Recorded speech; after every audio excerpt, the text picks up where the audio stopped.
এখানে আমি দুটো পাকা আম নিয়ে নিয়েছি। আমি দুটো পাকা আম এবার ভালোভাবে কেটে খোসাটা ছাড়িয়ে আমি পিস করব। এখানে এইভাবে কাটলাম আর কেটে খোসাটা ছাড়িয়ে নেব। খোসাটা ছাড়ানো হয়ে গেছে, এবার আমি পিস করে নেব। এইভাবে কেটে আমি পিস করে নিচ্ছি। পিস হয়ে গেছে, এবার আমি মিক্সি জারে এই আমের যে পিসগুলো সেগুলো আমি দিয়ে দিচ্ছি। আর এটা আমি খুব ছোট ছোট পিস করে রেখেছি, এটা আমি পরে কাজে লাগাবো। এখানে আমি দুধের সর নিয়েছি, দুধের সর 1 কাপ নিয়েছি। এবার দুধের সরটাও এর মধ্যে দিয়ে দিচ্ছি। দুধের সর দেওয়ার পর আমি এখানে একটু লিকুইড দুধ দিচ্ছি, 1/2 কাপ মতন লিকুইড দুধ দিলাম। এটাকে পেস্ট করার জন্য একটা ফাইন পেস্ট তৈরি করলাম। এর মধ্যে আমি দেবো, এ দেখো কতটা ফাইন পেস্ট হয়েছে। এর মধ্যে দেবো 1/2 কাপ কনডেন্স মিল্ক, এটা হোমমেড কনডেন্স মিল্ক। এবার দেওয়ার পর একটা কন্টেনারের মধ্যে আমি এটা দিয়ে দিচ্ছি। কন্টেনারের মধ্যে দেওয়ার পর আমি এখানে একটা প্লাস্টিক শিট দিয়ে, প্লাস্টিক র্যাপার দিয়ে আমি ঢেকে দিচ্ছি যাতে আইস ক্রিস্টাল না হয়। দেওয়ার পর এটা ঢেকে দিয়ে আমি 3 থেকে 4 ঘন্টা ফ্রিজারে রাখবো। 3 থেকে 4 ঘন্টা ফ্রিজারে এটা রেখে নিয়ে এসেছি। এটা হয়ে গেছে, 3 থেকে 4 ঘন্টা আমি রেখেছিলাম, 4 ঘন্টা রেখেছিলাম।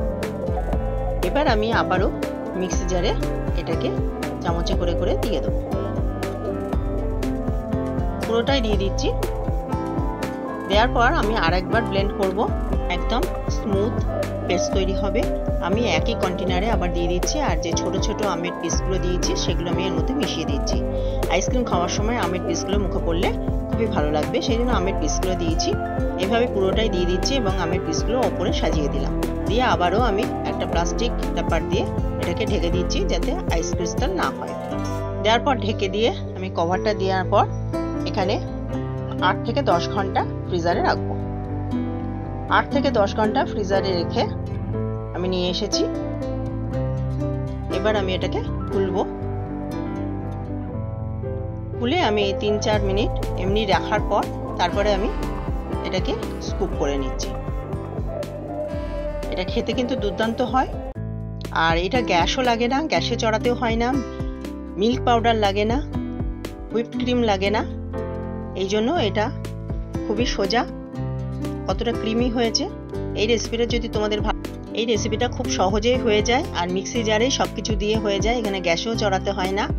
এই রেসিপিটা যদি তোমাদের ভালো লেগে থাকে তাহলে অবশ্যই লাইক করো, শেয়ার করো, অবশ্যই একবার চেষ্টা করো এরকম ভাবে করার। আজ এই অবধি, অন্য কোনো রেসিপি নিয়ে অন্যদিন হাজির হয়ে যাব। ধন্যবাদ।